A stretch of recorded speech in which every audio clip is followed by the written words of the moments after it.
Let me get back to intentionality. So even before starting knowledge architecture, when I was a CIO, when there was some big new change, the way that I navigated that change was bringing people together. So we went through a massive change in workflow in our industry called building information modeling, which basically meant instead of drawing everything in 2D, we were going to model everything in 3 dimensions, a whole big change. And so in San Francisco, I got together the other CIOs and design technology managers, and we had a digital design breakfast club. And we got together once a month, and it's community of practice type stuff. What are you seeing? What are you trying? What's working? What's not working? What do we think's coming next?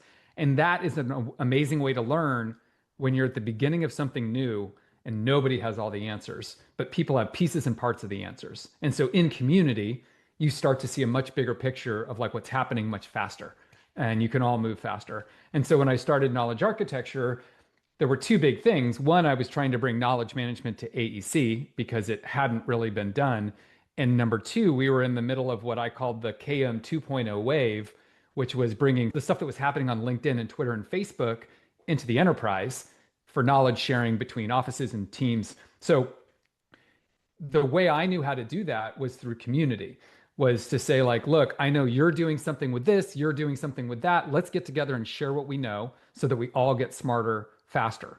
And we're there again with AI, right? And now AI is KM 3.0 for us, and it's changing the way that you access knowledge and share knowledge again.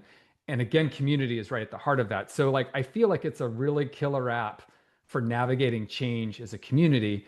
It's also win-win-win, right? It's a benefit for the community members.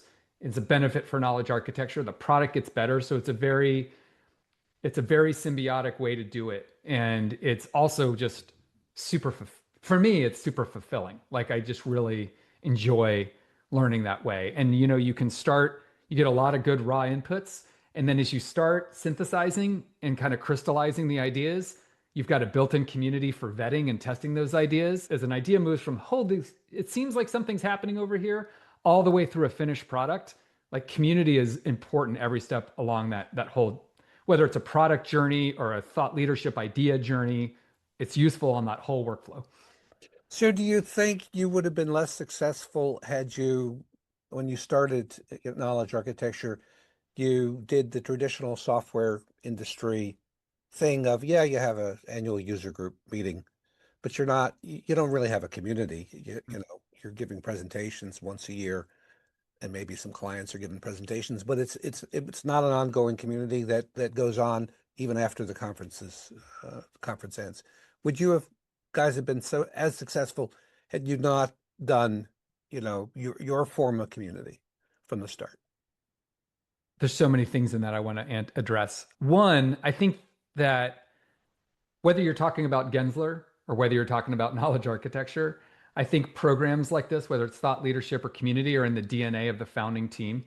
Often, I wouldn't say always, but almost always when I see a unique program that some firm is doing, it's got roots going all the way back to the beginning. So part of me, your answer to your question is like, I can answer the counterfactual, but I also don't know if there's any other way that it would have happened. That just seems like it's so deep in the way that we relate to clients. But if I took imaginary company like ours trying to solve our problems without our team in it, I think somebody could have been a successful business building AEC intranets without community.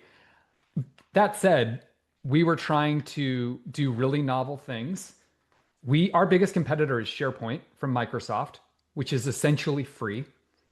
And so if you're going to take on a huge company that's basically distributing their product for free, I mean, they sign enterprise agreements, but there's no additional cost, then you need to be really different. You need to make it very clear that not only is the product completely different, but the whole experience of interacting with your company is different, whether that's our community, our client success team, the fact that we build AEC specific advice and best practices, and that we can point that back to successful case studies from our community. So I can't imagine knowledge architecture.